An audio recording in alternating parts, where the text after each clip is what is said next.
Welcome back to the deep dive. Today, we are taking a trip. Pack your bags because we are heading to the suburbs. You know the vibe I'm talking about. The kind of place where the lawns are manicured to within an inch of their lives, the PTA meetings feel more high stakes than a United Nations summit, and the neighbors. Well, the neighbors smile just a little too much. A little too wide. Exactly. Specifically, we are going to Hingham. It looks like the kind of place where nothing bad ever happens. The sun is always shining, the husbands commute to the city, and the wives spend their days gardening. The perfect American dream on the surface. But we have a stack of documents here, Yeah. a full chronological breakdown, psychological profiles, and a timeline of events involving the Mullen family that proves that behind those white picket fences, things are rotting. We are unpacking the story of Dear Debbie by Freida McFadden. And if you think you know where this is going, the bored housewife, the illicit affair, the shattered glass, you are only about 10% right. Right. This isn't just a domestic drama. This is a case study in what happens when a highly intelligent, deeply traumatized person is pushed into a corner by a system that refuses to protect them.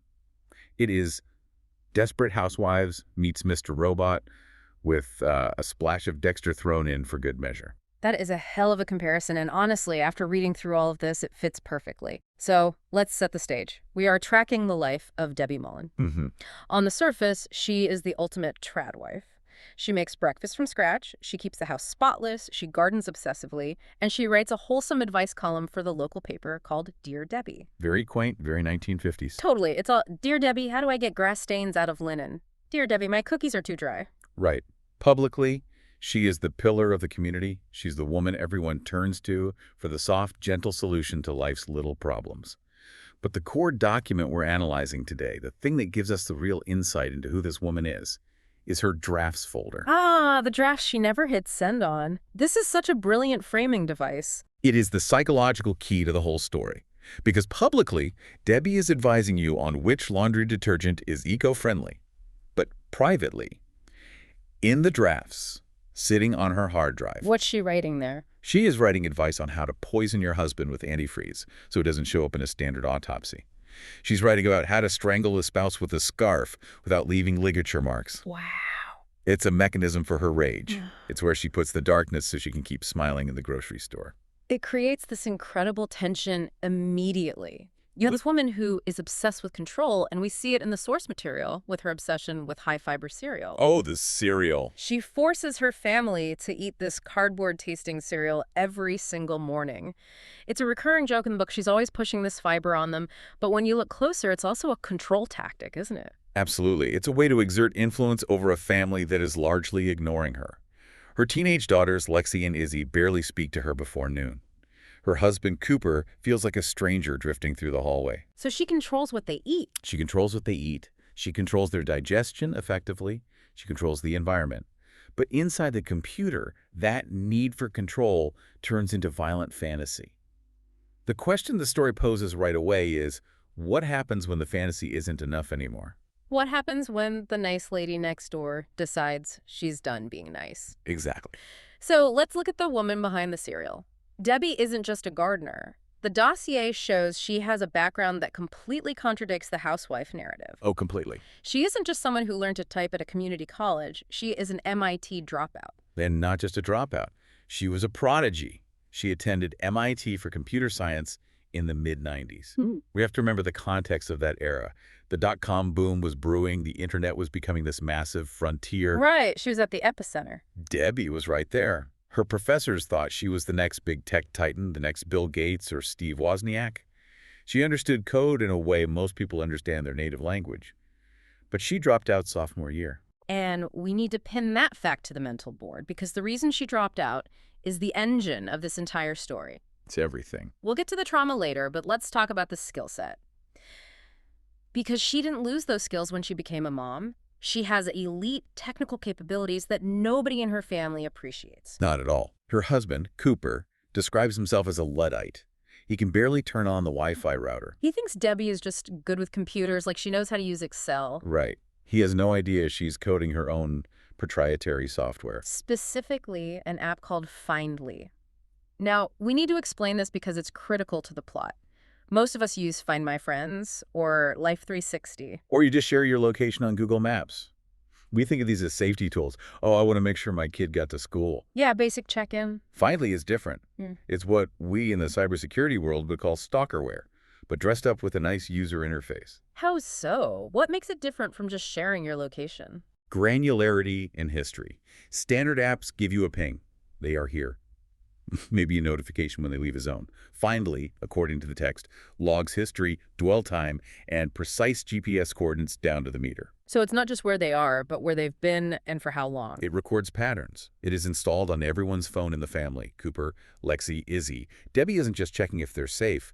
She is auditing their movements. It's a digital panopticon. It is. Oh. She knows where they are at all times, how long they stopped at a stoplight, if they took a detour. And because she coded it herself, there are no guardrails, no privacy policy, just her eyes on them. Which brings us to Cooper Mullen, the husband. On paper, he's a solid guy. He's an accountant. He's loyal. He drives a sensible car. But reading his psychological profile here, he is a man under immense pressure. He's cracking. Cooper is a classic case of high-functioning anxiety masking addiction. He loves Debbie, but he feels a massive disconnect. He describes them as two strangers living in the same house, sleeping in the same bed, but miles apart. He thinks she's fragile. That's the word he uses a lot. He does. He walks on eggshells around her.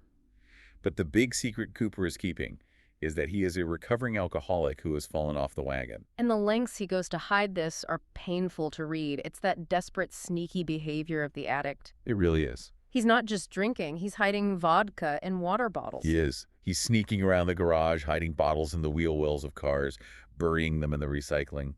He's terrified Debbie will find out. Why is he so scared? He thinks if she knows he's drinking again, she'll leave him. He views her as this perfect, judgmental figure who wouldn't tolerate his weakness. So he's acting suspicious, sneaking out at odd hours to dispose of glass bottles so they don't clink in the trash. But, and this is where the domestic thriller trope kicks in, Debbie misinterprets his behavior, and Cooper misinterprets hers. Totally. It's a classic misdirection. Right, because while Cooper is sneaking drinks, Debbie starts disappearing at night. She's leaving the house at 2 a.m. And because Cooper is insecure and projecting his own guilt, he jumps to the conclusion that she's having an affair. Or that she's having a mental breakdown. He starts using her own app, finally, to track her. He uses her own weapon against her. He does. He sees her moving to strange neighborhoods, stopping at houses he doesn't recognize. So you have this cat and mouse game where the husband is tracking the wife is tracking the kids, and nobody's telling the truth. It's a powder keg waiting for a match. And what's tragic is that they are both hiding things to protect the marriage. But the secrecy is what is destroying it. And the match is lit by the kids, or rather, by what happens to the kids. This is the inciting incident phase of the timeline. In the notes, it's described as the bad week. And it really is a terrible week. It's just one thing after another. It's a cascade failure, a domino effect of external pressures that shatter the illusion of their perfect suburban life. It starts with Debbie losing her identity. She gets fired from the newspaper. Yeah. And this is key. She gets fired for actually giving good advice, right? This isn't the antifreeze advice. No. This was morally sound advice, but legally problematic for the newspaper. A woman wrote in about severe financial abuse. Her husband controlled every penny, wouldn't let her have a bank account, monitored her grocery spending. And Debbie wrote back publicly saying, "This is abuse, leave him, run." Which is good advice. It's the right advice. But the husband threatened to sue the paper for defamation or alienation of affection.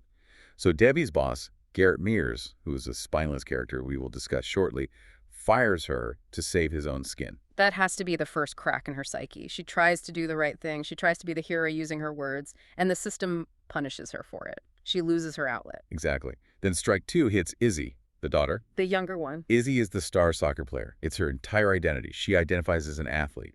Suddenly she gets cut from the team by the coach, Coach Pike. And there's no explanation. No explanation given, just cut. Izzy is devastated. She's crying in her room. Debbie sees her child in pain and feels helpless. The soccer mom role is failing because she can't fix this with orange slices. And strike three involves Lexi, the older daughter, and her boyfriend, Zane. This one feels the darkest one. Oh, it is. Zane is a nightmare. He's the classic bad boy archetype. Yeah. Drives a beat-up Kia, disrespectful to the parents, honks outside instead of coming to the door. Debbie hates him. She despises him. But then Lexi reveals something terrifying to Debbie.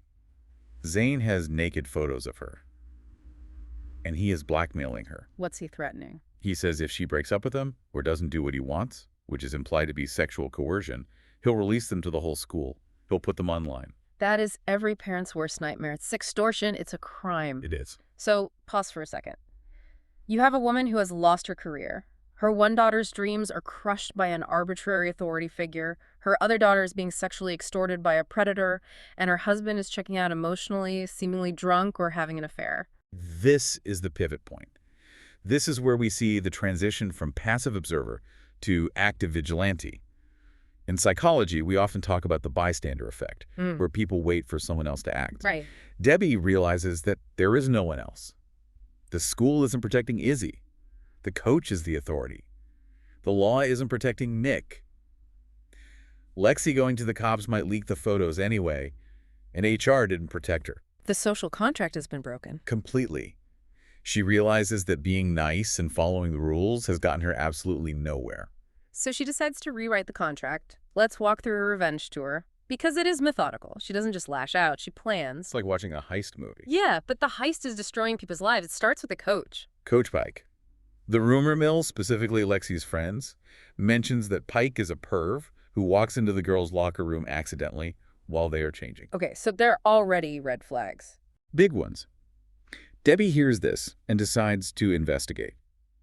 She doesn't just take it as gossip, she treats it as intel. Now, Cooper tracks her to Pike's house in the middle of the night.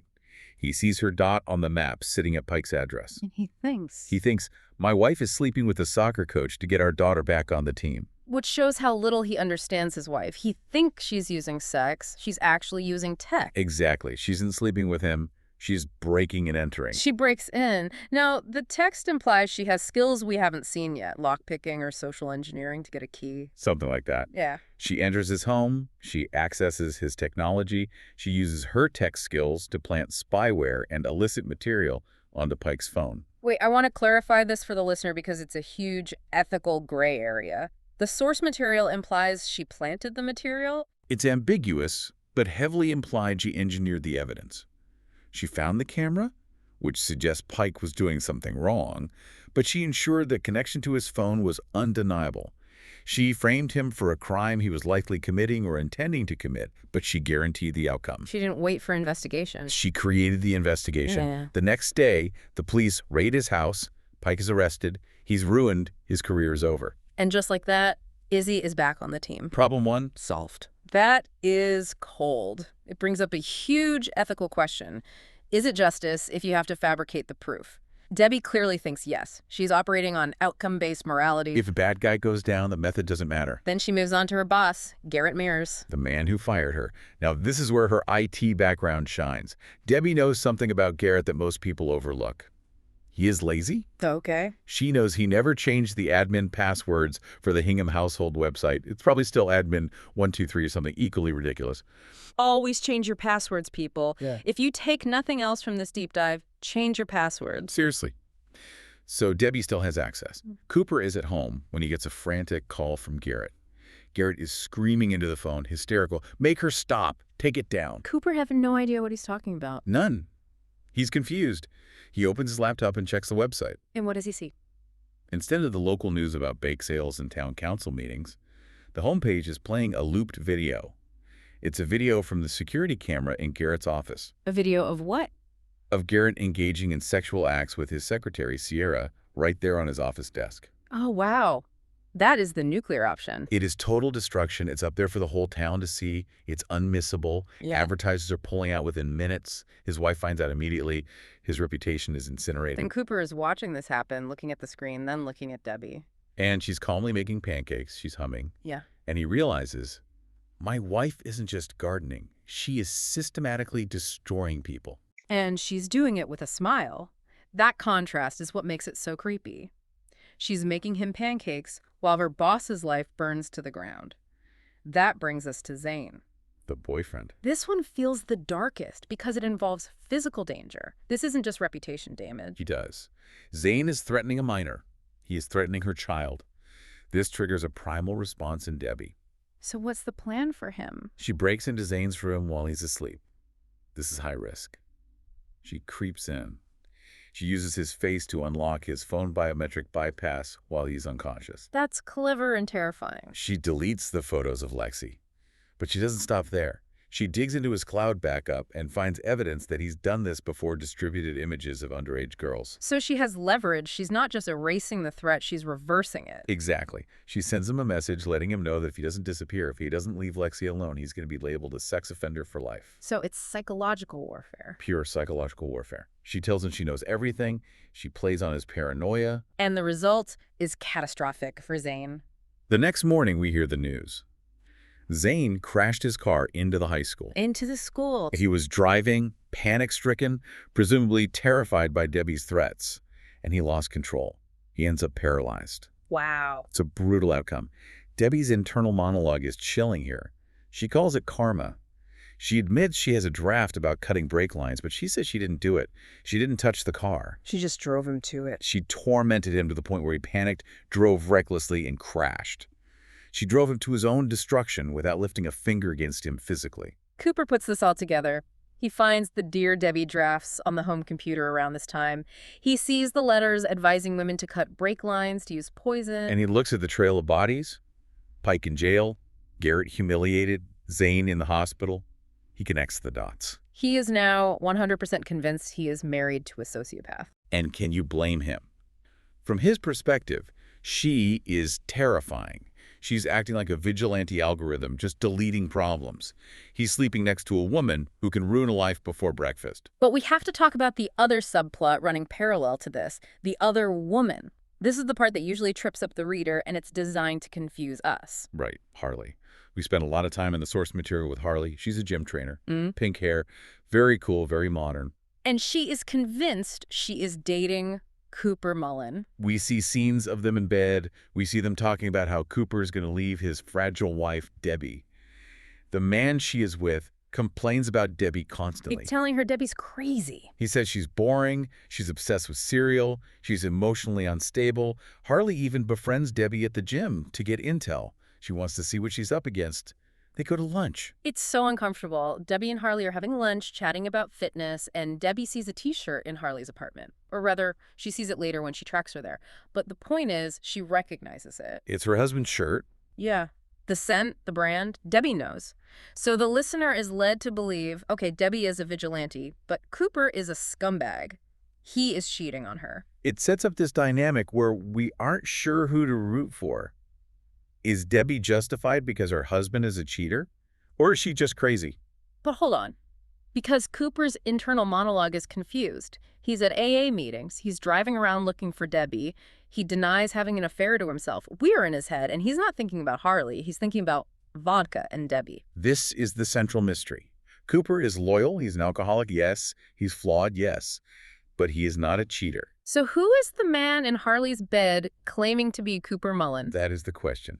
We're going to pin that up on the conspiracy board for a second and move to the climax, because things go from vigilante justice to actual murder very quickly. The stakes jump from ruined reputations to dead bodies. Part 3, the confrontation. It centers around Ken Bryant. Ken is Cooper's boss at the accounting firm. A guy Cooper has been trying to get a promotion from, right? Yes, and Ken denied it. In fact, Cooper quit his job in a panic after a confrontation. But then Ken disappears. He's supposedly on a fishing trip. Supposedly. But then Mrs. McCauley, the secretary at the firm, notices money is missing from the accounts. A lot of money.